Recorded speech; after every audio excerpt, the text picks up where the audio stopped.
नमस्कार देवियों और सज्जनों, जावेद और स्टाइल इन स्टूडियो की तरफ से सभी भारतवासियों को 15 अगस्त की शुभकामनाएं। हम सब एक ऐसे दिन को मनाने जा रहे हैं जो सिर्फ एक तारीख नहीं बल्कि करोड़ों दिलों की धड़कन है। यह दिन है 15 अगस्त का।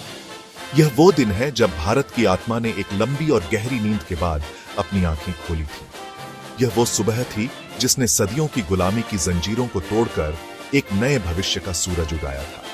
स्वतंत्रता, आजादी, यह महज एक शब्द नहीं, यह एक एहसास है।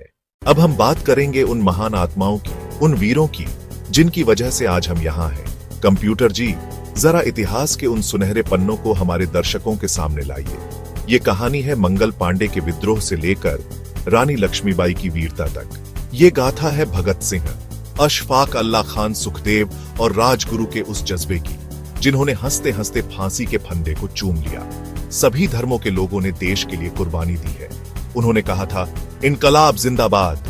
महात्मा गांधी, जिन्होंने सत्य और अहिंसा को अपना सबसे बड़ा हथियार बनाया और पूरी दुनिया को दिखा दिया कि बिना शस्त्र उठाए भी सबसे बड़ी लड़ाई जीती जा सकती है। तो देवियों और सज्जनों, 1947 में हमें आजादी तो मिल गई, लेकिन हमारे सामने चुनौतियां बहुत बड़ी थीं।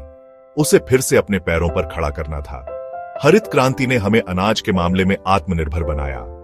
हमारे वैज्ञानिकों ने मंगलयान और चंद्रयान जैसे मिशनों को बहुत कम लागत में सफल बनाकर पूरी दुनिया को हैरान कर दिया है।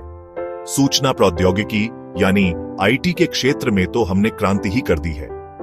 आज G20 जैसे शक्तिशाली समूहों का नेतृत्व कर रहा है। मेक इन इंडिया जैसी पहलों से हम विनिर्माण के क्षेत्र में भी एक बड़ी ताकत बनने की ओर अग्रसर हैं। यह सब मुमकिन हुआ है करोड़ों भारतीयों की मेहनत और लगन से। तो सवाल उठता है कि आज के समय में 21वीं सदी में देशभक्ति का क्या मतलब है?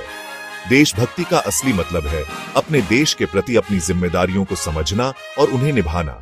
अपने आसपास सफाई रखना भी देशभक्ति है। हमारे देश की सबसे बड़ी खूबी और खूबसूरती है इसकी विविधता में एकता। यहाँ अलग अलग भाषाएं हैं, अलग अलग धर्म हैं, अलग अलग पहनावे हैं, अलग अलग खान पान हैं, लेकिन इन सब विभिन्नताओं के बावजूद हम सब एक हैं, हम सब भारतीय हैं। इस अवसर पर देशभक्ति के गीत हमारे दिलों में एक नया जोश भर देते हैं। जब हम सुनते हैं, ऐ मेरे वतन के लोगों, जरा आंख में भर लो पानी, तो हमारी आंखें नम हो जाती हैं। जब हम गाते हैं, मेरा रंग दे बसंती चोला, तो हमारे अंदर एक नई ऊर्जा का संचार होता है। तो आइए इस 15 अगस्त पर हम सब मिलकर एक संकल्प लें। हम अपने देश को स्वच्छ रखेंगे, शिक्षित बनाएंगे और समृद्ध करेंगे। हम सब मिलकर कंधे से कंधा मिलाकर एक नए भारत के निर्माण में अपना योगदान देंगे।